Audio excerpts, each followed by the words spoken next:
Vamos lá, meu povo, vou falar de mais um joguinho aqui do Corinthians. Faz tempo que eu não apareço por aqui, né? Isso porque a rotina está uma loucura. E por mais que eu não estivesse dos mais motivados a falar sobre o Corinthians, vocês podem ter certeza que não é por isso que eu não gravei vídeo, tá? É realmente as coisas estão uma loucura. Eu também, esses últimos dias, estou um pouco meio assim da saúde, porque aparentemente São Paulo resolveu virar o Polo Norte. E com isso a saúde de todos fica um pouco prejudicada. Espero que a minha voz de talvez uma senhora fumante de derby não te incomode. Mas, vamos lá. De lá pra cá, gente, desde o meu último vídeo, né, que foi sobre coisa de juventude, que é aquele resultado péssimo pro Corinthians, quando tinha 2 jogadores a mais grande parte do jogo e ainda assim não converteu. E acabou 1-1, né, não conseguiu a vitória sendo em casa ainda. Depois disso a gente classifica para a próxima fase da Copa do Brasil, né? Mais um 0-0 contra o Grêmio, o jogo vai para os pênaltis, e aí os jogadores do Grêmio vão bem mal nas cobranças, assim, o Hugo faz uma boa defesa, desculpa, e o Corinthians acaba passando, mas de uma forma bastante melancólica, né? É claro que no sentido de que isso rende para o Corinthians mais renda de estádio, porque vai ter próximos jogos, tem a premiação a cada fase que você passa na Copa do Brasil, isso é positivo no lado financeiro. Mas o que dá para tirar desse jogo contra o Grêmio não é muito além disso, né? Então é um time que tem muitos problemas ainda assim, passa e vai ter mais calendário inchado, e eu continuo dizendo que para esses jogos eu continuaria fazendo o que o Ramon Dias tem feito. Eu não usaria para as outras competições que não brasileiro, não usaria Garro, não usaria André Ramalho, não usaria, enfim, alguns dos jogadores titulares. Eu sei que Alex Santana vai ficar fora um tempo, né? E que também era uma peça que chegou e teria vaga titular, assim, praticamente cativo no time. Então, eu seguiria não utilizando esses jogadores porque o Corinthians precisa do Campeonato Brasileiro. O Corinthians precisa pontuar o quanto antes para sair de uma situação muito difícil que ainda assombra ele, que é a briga contra o rebaixamento. O Corinthians segue tendo apenas 21 pontos, né? Sendo que do Brasileirão já são, quer ver? O jogo contra o Bragantino, né, que foi 1-1 no sábado passado, né, dia 10/8, foi qual rodada do Campeonato Brasileiro? Deixa eu ver aqui. Foi a 22ª. O Corinthians tem mais jogos do que pontos no Campeonato Brasileiro.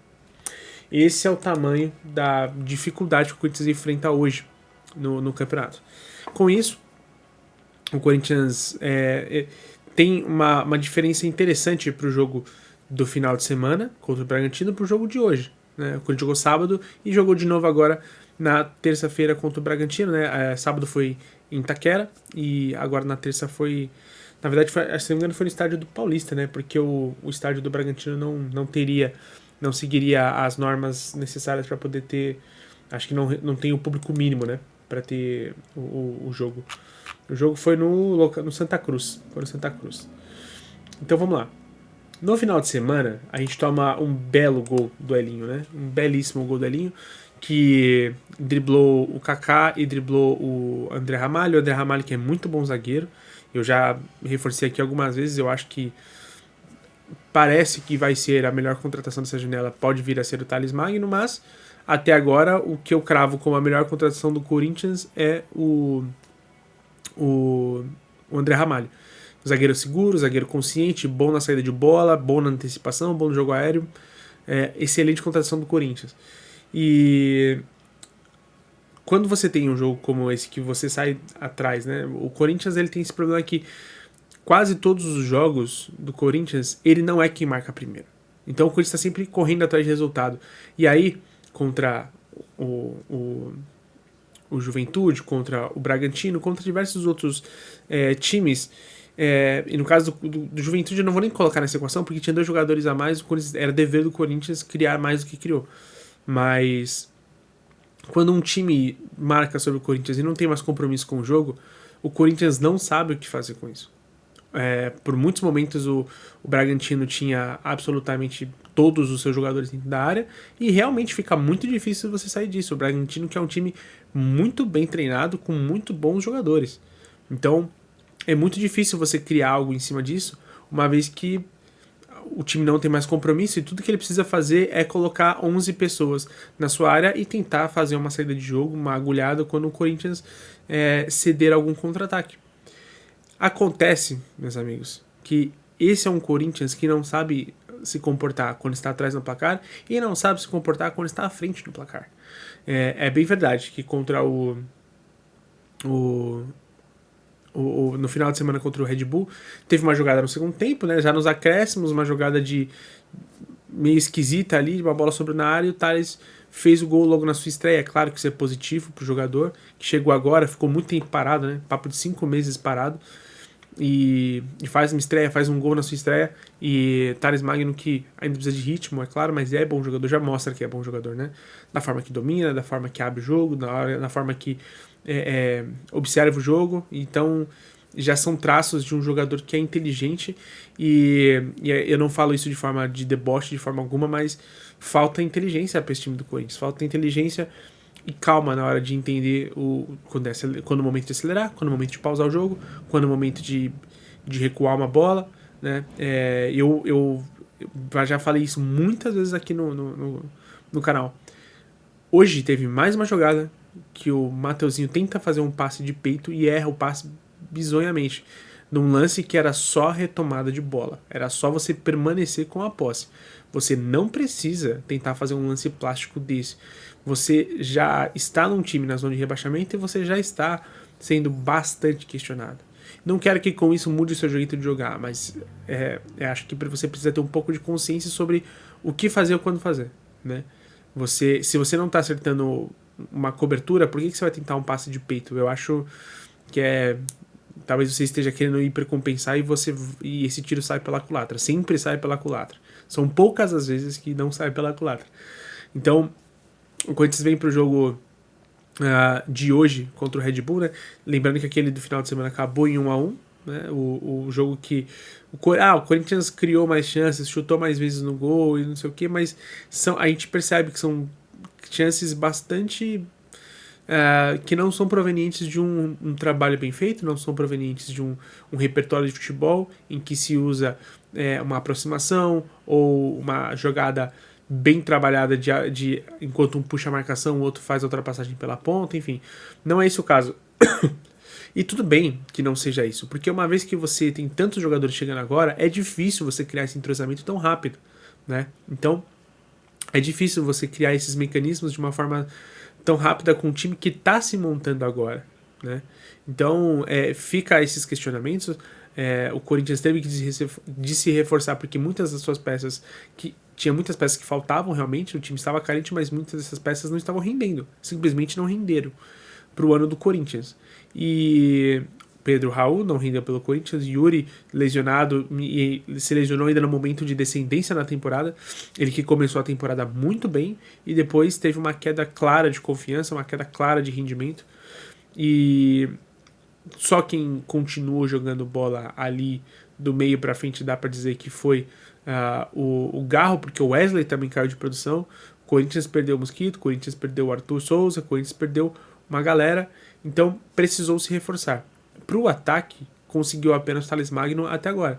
Já para o meio campo, fez boas contratações, como a do Alex Santana, fez uma boa contratação do Charles, que ainda tem dificuldades, mas no jogo anterior fez muito bom jogo. Então, eu acho que existe aí um problema de definição de quem joga e quem joga se entrosar, né?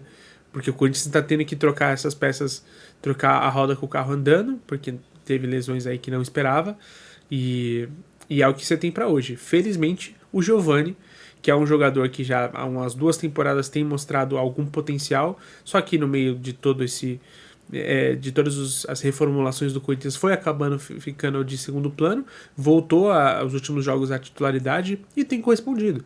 É um jovem que é muito aplicado, muito voluntarioso, ganha muitas bolas, ganha muitas divididas ali na retomada, na pressão alta, e comumente oferece algum perigo dentro da área, né? Então, isso é algo que o Corinthians... É claro que ele ainda tem a se desenvolver e tal, ainda é um rapaz jovem, né? Não é jovem menor, né? Mas ele ainda tem muito o que desenvolver e eu acho que ele vai ser uma peça bastante importante aí para a temporada do Corinthians. Então, vamos ver como é que vai ser hoje. Mais um gol dele hoje, né? E no jogo anterior foram 19 chutes contra 11 do Red Bull Bragantino. Desses 19, olha que doido, o Corinthians tem quase o dobro de finalizações do que o Red Bull no jogo, mas o Corinthians tem menos finalizações certas. Então, foram 19 contra 11 de chutes a gol, mas o Corinthians fez 5 só finalizações no gol, enquanto o Red Bull fez 6. Então, para você ver como que essas chances criadas elas são um tanto ilusórias, né? Não são chances reais, não são chances em que você bota aquela fé de que, poxa, foi um resultado injusto. Eu não diria que o resultado no final de semana foi injusto contra o Bragantino. Hoje é um resultado que eu acho um pouco melhor, e por um pouco melhor vocês vão entender. Hoje o Corinthians começa o jogo muito bem, né? Muito bem, parece que rola ali um bom entrosamento entre os três de frente, né? Falando de Giovani, de Pedro Raul e de Thales Magno. E, assim, é um jogo parecido ao contrário, assim, vocês vão entender. Parece que os números se opuseram agora quando se trata dos dois times em relação ao final de semana. Aos 6 minutos, gol do Giovani. Belo gol. Ótima trama do Corinthians. E por todos os méritos que o Pedro Raul mereça, eu acho que esse é um jogo que eu estou vendo um pouco mal avaliado. Não acho que é um grande jogo do Pedro Raul. Acho que é um jogo consciente. Acho que é um jogo para dar moral, pois participa de 2 gols. Mas não acho que é um bom jogo dele. Esse primeiro gol, meus amigos, ele erra. Ele erra a adiantada, ele erra a passada. A impressão que eu tenho é que ele não levanta a cabeça para olhar para o gol, para tentar a finalização. Inclusive, a impressão que eu tenho é que ele achou que o zagueiro estava mais próximo dele do que realmente estava. Porque se ele quisesse dar mais uma... Ele perdeu o ângulo. Se ele quisesse dar mais uma ajustada para poder chutar pro gol, acho que ele teria espaço tranquilamente. Mas ele não observou isso. Então ele finaliza ali meio de qualquer jeito, sem ângulo. E o zagueiro desvia a bola, acaba sobrando pro Giovani, que tá certíssimo. Faro de gol, é isso aí. Eu preciso aparecer ali porque se a bola passar, eu empurro para dentro. Foi o que aconteceu. O Giovani é um cara que tem uma leitura dos ataques e de como esses lances podem acontecer e se reproduzirem de uma forma muito interessante. Vale a pena observar isso em outros jogos do Giovani. O segundo gol, né? E o primeiro gol, isso é um lance que sai do Hugo, né? O Hugo percebe que o Thales Magno pela esquerda tá meio que sozinho e faz um bom lançamento para ele. E aí você acaba tendo participação dos três de frente. Mais cedo no grupo aqui dos corintianos, aqui que eu tenho, os corintianos não, dos amigos que a gente debate sobre futebol, eu falei que podia ser uma boa. Você tirar um pouco da obrigatoriedade de marcação do Thales Magno e ainda assim ele volta para recompor linha. Não é como se ele fosse uma pessoa que não é completamente sem função no momento defensivo, mas você consegue dar um pouco mais de tranquilidade de respiro para ele, porque mais uma vez está voltando agora, né? E você consegue dar respiro para ele, você consegue soltar os alas porque você tem 3 zagueiros, mais o Ranieri que vai segurar essa marcação. E o Charles seria um cara para ficar no meio do caminho, né? Um cara para ir e voltar. Acho até que o Charles não fez tão bem isso. Acho que o Charles hoje tomou um amarelo completamente desnecessário e precisa se encaixar um pouco melhor nos jogos. Mas os 3 de frente tiveram profundidade. Então foi comum você ver os 3 pisando na área. E aí o Fábio Santos fala isso na transmissão, eu acho um comentário muito acertado, de que muitas vezes o ataque do Corinthians tem só o seu centroavante com a função de brigar contra 2, 3. Desculpa. E com isso, é claro que a gente vai ter a impressão de que a performance dele é muito ruim. Porque quem é que ganha tantas bolas contra 3 defensores, 2, 3 defensores sozinho? É difícil. Quando você tem essas jogadas, o Corinthians tem mais de um marcador, você tem mais de um marcador tendo que cobrir a função de outro. Esse balanço defensivo que é o seguinte: quando esse atacante puxa para a direita, esse ponta puxa para a direita, né, ou abre a linha de defesa, os 4, como é que eles vão acompanhar essa subida? Então, se o ponta direita vai para dentro, o lateral esquerdo vai cobrir ele? Se sai o zagueiro, quem é que cobre o que era do zagueiro? Então, muitos gols, especialmente o Corinthians é mestre em tomar gols assim, acontecem porque na hora do balanço defensivo é mal feito e aí acaba sobrando alguém nas costas do zagueiro da esquerda, zagueiro da direita, e acaba normalmente sobrando, no caso do Corinthians, em bolas aéreas, alguém que não tá na marcação do Félix Torres ou do Kaká ou do André Ramalho e alguém alto para disputar a bola com o Fagner, e essa pessoa vai quase sempre ganhar, tá? Ou quando é no caso esquerdo for o Bidu, essa pessoa quase sempre vai ganhar. A gente viu o Corinthians tomar gols assim nos últimos 3, 4 anos a dar com pau, assim. Então, por isso que o balanço defensivo é tão importante de você entender. Porque na hora que você consegue movimentar a linha de defesa, aí você consegue. Os atacantes conseguem ler os momentos de fraqueza, os espaços para atacar e conseguir fazer o gol. E isso o Corinthians tem muita dificuldade há tempos. E vamos lá. O segundo gol é um gol que eu fiquei muito feliz. Até mandei mensagem como é bom ver o Corinthians envolvendo o adversário com troca de passes rápidos e inteligentes, né? Porque é uma cobrança de lateral que o Bidu acelera. Na troca de passe rola entre ele e o Thales Magno rola um cruzamento pro Pedro Raul, que é super inteligente. Faz o passe de cabeça pro Thales e o Thales só chega tirando do goleiro. É um belíssimo gol do Corinthians, que vale dizer, esse gol, eu não tô querendo tirar o mérito do gol. O gol tem muito mérito de ter a leitura de urgência, de pegar essa bola e soltar logo, de aproximação, de segurar o Thales e passar, o bom cruzamento do Bidu pro Pedro Raul, a inteligência do Pedro Raul, tudo isso é muito bonito. Mas tudo isso acontece porque a defesa do Red Bull estava uma bagunça. O Red Bull tomou bolas invertidas, e isso é uma coisa interessante. Mais de uma vez teve inversão de jogo do Mateuzinho pro Bidu e do Bidu pro Mateuzinho. Mais de uma vez isso aconteceu e a defesa do Red Bull não conseguiu acompanhar. Tem um lance, inclusive, que o Bidu, cara, cobra uma falta no campo de defesa e dá uma puta bola cruzada lá pro outro lado e o Mateuzinho, que correu o campo inteiro, chega e domina, quase consegue dominar na frente do goleiro. Então essas inversões no balanço defensivo, de novo a defesa do Red Bull não conseguiu acompanhar. E esse é um jogo que o Corinthians pode fazer bom uso disso. Eu vou só dar um ok aqui na aviso de que a bateria está acabando. O Corinthians pode fazer bom uso desse tipo de ataque nos próximos jogos. Talvez não quando tiver com o Hugo em campo, porque o Hugo não vai oferecer essas subidas, mas com o Fagner com certeza e com o Mateuzinho também. E especialmente quando tiver com 3 zagueiros em campo. Porque aí vai estar todo mundo preocupado com quem tá no meio. Se é o Thales, se é o Garro, se é o Coronado, quem que é que tá ali. Então a sua virada de jogo, se você conseguir acertar mais vezes, ela pode ser sim bastante perigosa para movimentar essa linha de defensiva. Especialmente quando você não tem aquele lance de o time adversário já estar na frente do placar. Porque a partir daí não tem o que virar. A linha formada deles na linha da grande área vai estar lá e você não tem nada do que fazer a respeito disso. Você vai ter que criar mecanismos mais sofisticados para conseguir ultrapassar essa defesa. O segundo tempo do Corinthians é horrível. O segundo tempo do Corinthians é muito ruim. O primeiro tempo podia ter acabado até com mais, né? Porque tem o Pedro Raul perde uma chance na frente do goleiro, que faz uma boa defesa, né?